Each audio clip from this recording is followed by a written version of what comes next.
જય સોમનાથ, જય ગુજરાત. ફરી એક વખત સ્વાગત છે આપનું એસપી એજ્યુકેશન બ્લોગમાં. આ વિડીયોમાં જોઈશું આપણે વિશે વ્યક્તિગત કર આયોજન અને સંચાલનમાં યુનિટ મકાન મિલકતની આવક માટે કર આયોજન. પ્રશ્ન નંબર 3 શાંતિલાલ પટેલ, જે સૌરાષ્ટ્ર યુનિવર્સિટી 2024માં પૂછાયેલ છે તેનો ઉકેલ. દાખલો ગણતા પહેલા સૌપ્રથમ જોઈશું આપણે દાખલાની રકમ અને ત્યારબાદ કરીશું દાખલાની ગણતરી.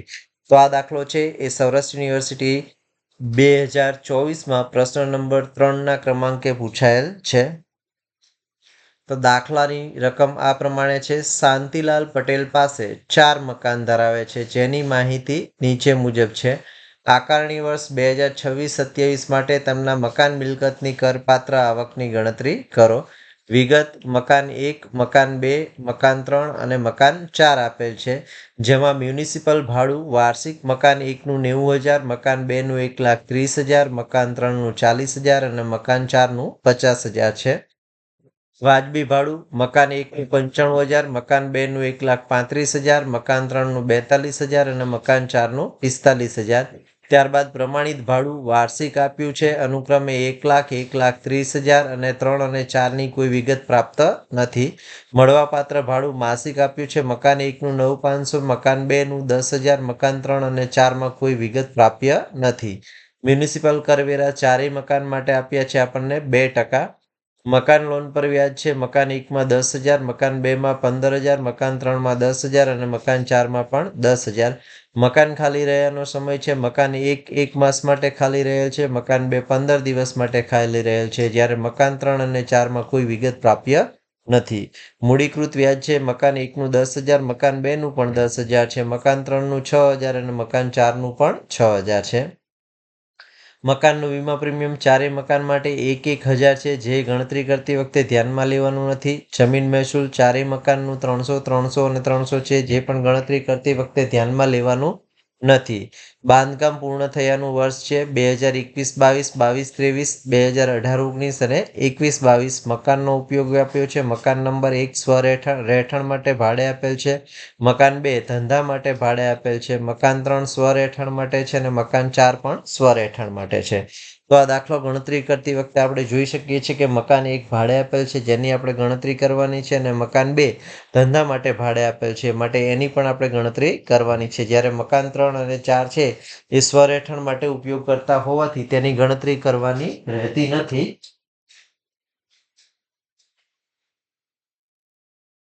તો આ છે દાખલાની રકમ.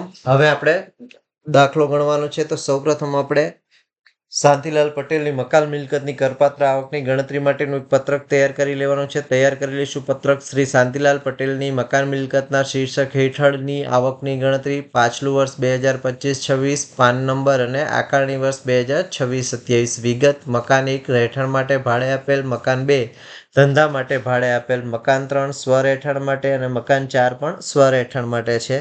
દાખલો ગણતા પહેલા સૌપ્રથમ આપણે સ્ટેપ નંબર 1 શોધવાનું છે, વાજબી અપેક્ષિત ભાડું, અને ત્યારબાદ સ્ટેપ નંબર 2 ખરેખર મળેલ કે મળવાપાત્ર ભાડું શોધવાનું છે. ત્યારબાદ સ્ટેપ નંબર 3 અને 4ની ગણતરી કરી ગ્રોસ વાર્ષિક મૂલ્ય, ચોખ્ખું વાર્ષિક મૂલ્ય અને કરપાત્ર આવકની ગણતરી કરવાની છે. તો એક પછી એક સ્ટેપ કરતા જઈશું, દાખલાની રકમમાંથી જોતા જઈશું ને રકમ મૂકતા જઈશું.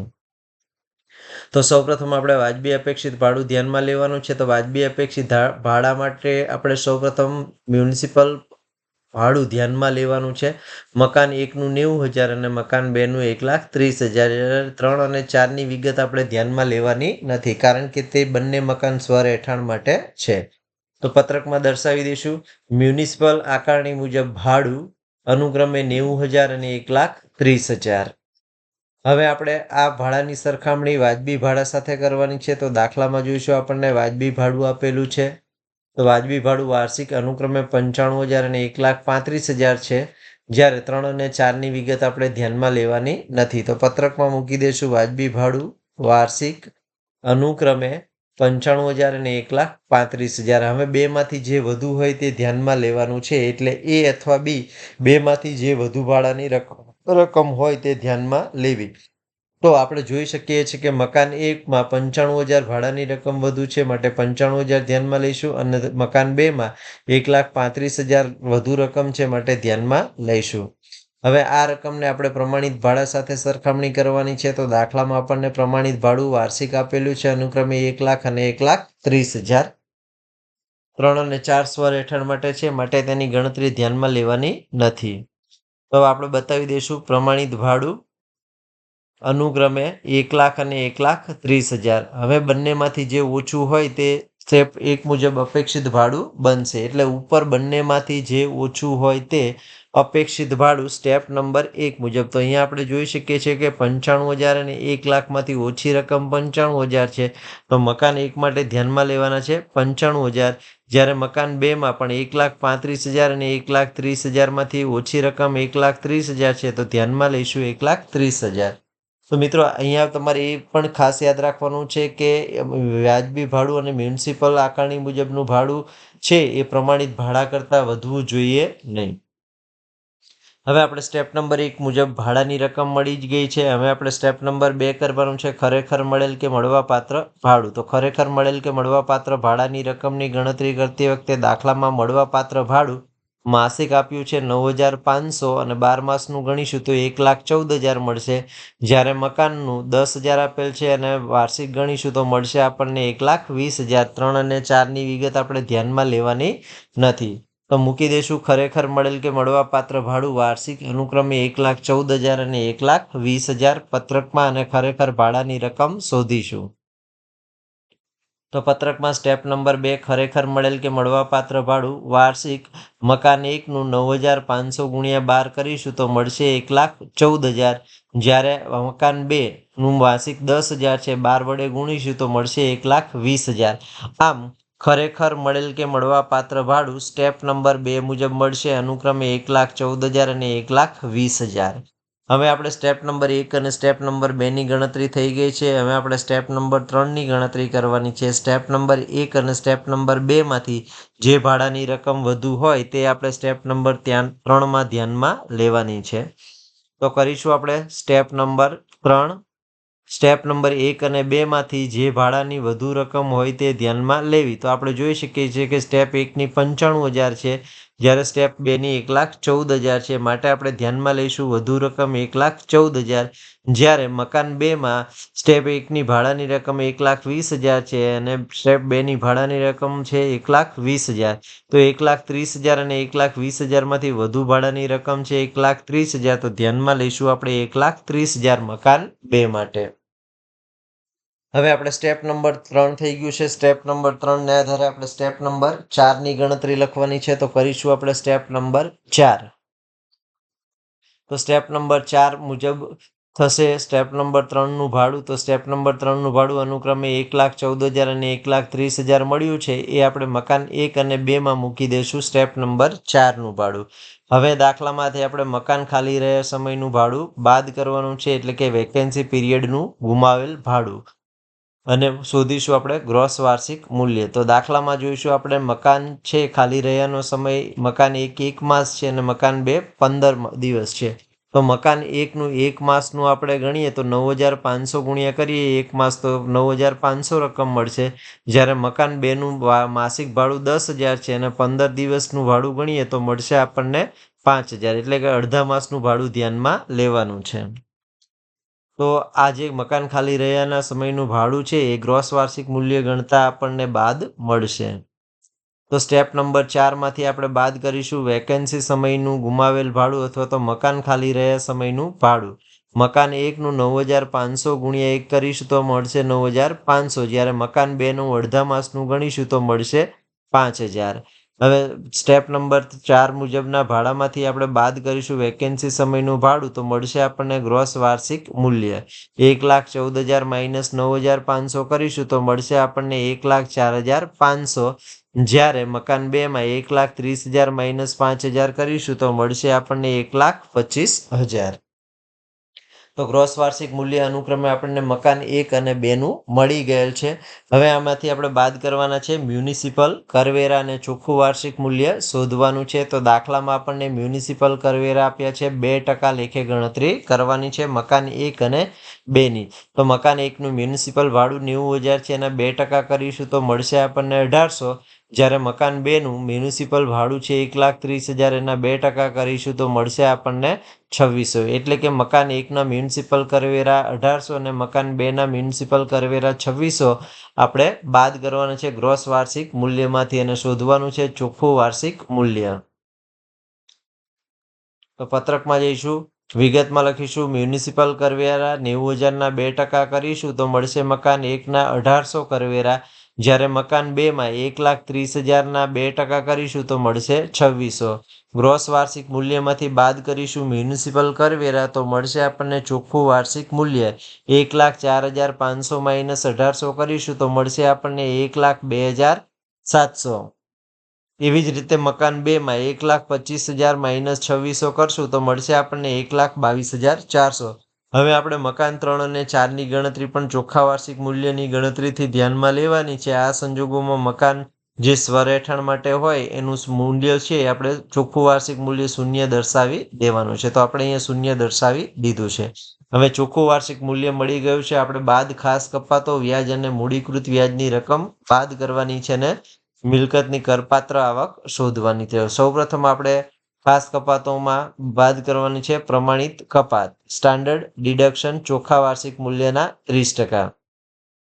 તો બાદ કરીશું ખાસ કપાત, પ્રમાણિત કપાત ચોખ્ખા મૂલ્યના 30%. તો મકાન 1નું ચોખ્ખું મૂલ્ય મળ્યું છે 1,02,700. 1,02,700ના 30% કરીશું તો મળશે આપણને પ્રમાણિત કપાત 30,810. જ્યારે મકાન 2નું ચોખ્ખું વાર્ષિક મૂલ્ય છે 1,22,400, એના 30% કરીશું તો મળશે આપણને 36,720. જ્યારે મકાન 3નું ડેશ અને મકાન 4નું પણ ડેશ, કારણ કે 0ના 30% કરો તો આપણને 0 જ મળે. સ્ટાન્ડર્ડ કપાત બાદ થઈ ગયા બાદ હવે આપણે બાદ કરવાનું છે વ્યાજ. તો દાખલામાં આપણને વ્યાજ આપ્યું છે મકાન લોન પર વ્યાજ કે હાઉસિંગ લોનનું વ્યાજ અનુક્રમે 10,000, 15,000, 10,000 અને 10,000 ચારેય મકાનમાંથી આપણને બાદ મળી શકે એમ છે. તો બાદ કરીશું મકાન લોન પર વ્યાજ કે હાઉસિંગ લોનનું વ્યાજ. ઉછીની લીધેલ લોન પર વ્યાજ અનુક્રમે 10,000, 15,000, 10,000 અને 10,000. હવે આપણે બાદ કરવાનું છે મૂડીકૃત વ્યાજ. તો મૂડીકૃત વ્યાજ આપણને આપ્યું છે અનુક્રમે 10,000, 10,000, 6,000 અને 6,000. હવે આપણે મૂડીકૃત વ્યાજ છે એ આપણને 5 વર્ષનું આપ્યું છે. આપણે 1/5 ભાગનું ધ્યાનમાં લેવાનું છે, પરંતુ એની માટે આપણે આ જે વર્ષ આપ્યું છે બાંધકામ પૂરું થયાનું એ પણ ધ્યાનમાં લેવાનું છે. બાંધકામ પૂરું થયા પછી 5 વર્ષ પૂર્ણ થયા હોય તો મૂડીકૃત વ્યાજ બાદ મળી શકે નહીં.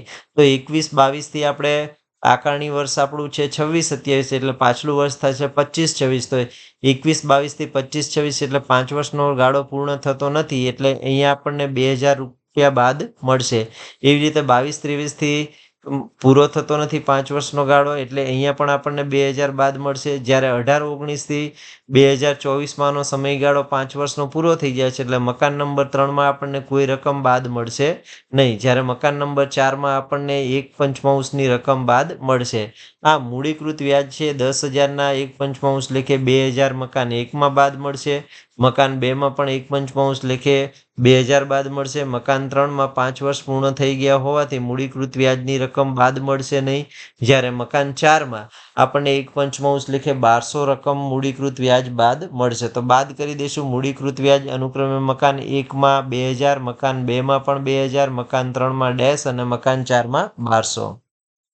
તો દર્શાવી દેવાનું છે મૂડીકૃત વ્યાજ મકાન 1નું 10,000ના 1/5 કરશું તો મળશે આપણને 2,000. મકાન 2નું 10,000ના 1/5 કરશું તો મળશે 2,000. મકાન 3માં કોઈ વિગત નથી એટલે ડેશ અથવા તો તેનું 5 વર્ષ પૂર્ણ થઈ ગયા હોવાથી બાદ મળશે નહીં. જ્યારે મકાન 4 છે એના 6,000ના 1/5 કરશું તો મળશે આપણને 1,200. તો આપણે ચોખ્ખા વાર્ષિક મૂલ્યમાંથી પ્રમાણિત કપાત, ઉછીની લીધેલ લોન પર વ્યાજ કે મકાન બાંધકામની લોનનું વ્યાજ અને મૂડીકૃત વ્યાજ બાદ કરતા આપણને મળશે મિલકતનું ચોખ્ખું વાર્ષિક મૂલ્ય. તો કરપાત્ર વાર્ષિક ચોખ્ખું મૂલ્ય શોધવાનું છે. તો 1,02,700 માઇનસ 30,810 માઇનસ 10,000 માઇનસ 2,000 કરીશું તો મળશે આપણને 59,890. 1,22,400 માઇનસ 36,720 માઇનસ 15,000 માઇનસ 2,000 કરીશું તો 68,680 મકાન 2નું ચોખ્ખું વાર્ષિક મૂલ્ય મળશે. જ્યારે મકાન C નું 3નું મળશે આપણને -10,000 અને મકાન 4નું મળશે -11,200. તો કરપાત્ર વાર્ષિક ચોખ્ખું મૂલ્ય મળી ગયું છે. હવે આપણે મકાન મિલકતની કુલ કરપાત્ર આવક રકમ શોધવાની છે. તો આ ચારેય રકમનો આપણે શું કરવાનો છે? તો કે સરવાળો કરવાનો છે. તો મળશે આપણને મકાનની કુલ કરપાત્ર આવક. તો મકાનની મિલકતની કુલ કરપાત્ર આવક બરાબર 59,890 વત્તા 68,680 વત્તા -10,000 અને વત્તા -11,200. તો મળશે આપણને ચોખ્ખી કરપાત્ર મિલકતની કુલ કરપાત્ર આવક 1,07,370. તો આ દાખલો સૌરાષ્ટ્ર યુનિવર્સિટી 2024માં પ્રશ્ન નંબર 3ના ક્રમાંકે પૂછાયેલ હતો. તેનો ઉકેલ હતો. દાખલો ગણતા પહેલા આપણે વાજબી ભાડું સ્ટેપ નંબર 1 મુજબ શોધ્યું, ત્યારબાદ ખરેખર મળેલ કે મળવાપાત્ર ભાડું શોધ્યું. બેમાંથી જે ભાડું વધુ હતું તે સ્ટેપ નંબર 3માં ધ્યાનમાં લીધું અને સ્ટેપ નંબર 3નું ભાડું એ જ સ્ટેપ નંબર 4નો ભાડામાં ધ્યાનમાં લીધું. ત્યારબાદ આપણે બાદ કરીએ મકાન ખાલી રહે સમયનું ભાડું, તો મળ્યું આપણને ગ્રોસ વાર્ષિક મૂલ્ય. ગ્રોસ વાર્ષિક મૂલ્યમાંથી બાદ કરીએ મ્યુનિસિપલ કરવેરા, તો મળ્યું આપણને ચોખ્ખું વાર્ષિક મૂલ્ય અને ચોખ્ખું વાર્ષિક મૂલ્યમાંથી બાદ કરી ખાસ કપાત, તો મળી આપણને કરપાત્ર વાર્ષિક ચોખ્ખું મૂલ્ય. અને ચારે મકાનનો સરવાળો કરી દીધો તો મળી મકાન મિલકતની કુલ કરપાત્ર આવક. આમ શ્રી શાંતિલાલ પટેલની વર્ષ 2026-27ના આકારણી વર્ષ માટે મકાન મિલકતની કરપાત્ર આવકની રકમ થશે 1,07,370. તો આ દાખલો સૌરાષ્ટ્ર યુનિવર્સિટી 2024ના પ્રશ્ન નંબર 3માં પૂછેલ હતો. તેનો ઉકેલ હતો. વિડીયો ગમ્યો હોય તો વિડીયોને લાઇક કરી દો, લિંકને મિત્રો સાથે શેર કરી દો. ચેનલમાં નવા હોય અને ચેનલ હજુ સુધી સબસ્ક્રાઇબ નથી કરી તો ચેનલ સબસ્ક્રાઇબ કરી દો. જય સોમનાથ, જય ગુજરાત. Thank you. આવા જ કયા દાખલાનો ઉકેલ આપ જાણવા માંગો છો તે આપ કમેન્ટ સેક્શનમાં લખજો.